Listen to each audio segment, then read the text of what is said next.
Le coronavirus, ben écoutez, les informer surtout, ben c'est un virus, voilà, on essaye de trouver une solution, les adultes sont là pour trouver des solutions.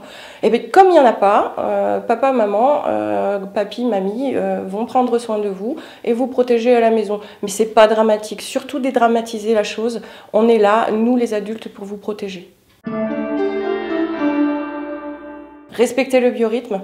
Absolument. Donc, ça veut dire respecter les heures de sommeil, les heures d'éveil, les heures de paix, les heures de repas. Respecter les horaires. Donc, quoi qu'il arrive, je me lève, je me lave, je m'habille, je me maquille si je me maquille et je prends soin de moi. Je fais mon brushing le matin, je me rase, je m'occupe de ma petite barbe et je montre l'exemple à mes enfants.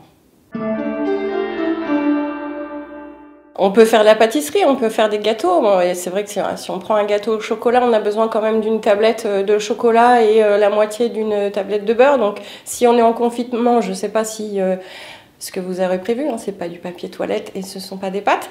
Mais vous pouvez anticiper peut-être quelques courses pour ça. Effectivement, vous prenez des recettes, vous vous organisez. La recette, on l'a fait ensemble, en famille, de A à Z, de la préparation à la cuisson. Et à la dégustation, bien sûr. Donc, la pâtisserie, on peut peut-être mettre en place des menus équilibrés. C'est sympa, ça aussi, d'informer les enfants comment on mange bien. Parce qu'on ne va pas manger que des pâtes. À part la cuisine, il y a quoi? Il y a des ateliers dessin, des ateliers peinture. On déballe tout sur la table et hop, on fait un atelier peinture. Ça, c'est sympa, les enfants aiment bien. Là, on peut faire de la couture. On peut récupérer des bouts de carton et faire des petits meubles avec, ou des petites boîtes à messages dans lesquelles on peut écrire toutes nos frustrations, personne ne le verra, c'est une petite boîte secrète. Comment est perçu le confinement du point de vue de mes patients? Mes patients sont inquiets de savoir comment ça va se passer à la maison, comment on va faire pour ne pas se taper dessus, et avec qui je vais faire ce confinement, avec qui je vais passer ces 15 prochains jours, parce qu'au début on parlait de 15 jours. Et alors concrètement? Concrètement, ils restent en couple, ils ne vont pas forcément en famille, en espérant que le couple tienne. Alors ça, c'est une grande interrogation. Certains se sont aménagés des petits coins dans la maison. Ici, tu viens pas, là-bas, c'est ton coin, et puis on se rejoint comme si on allait travailler.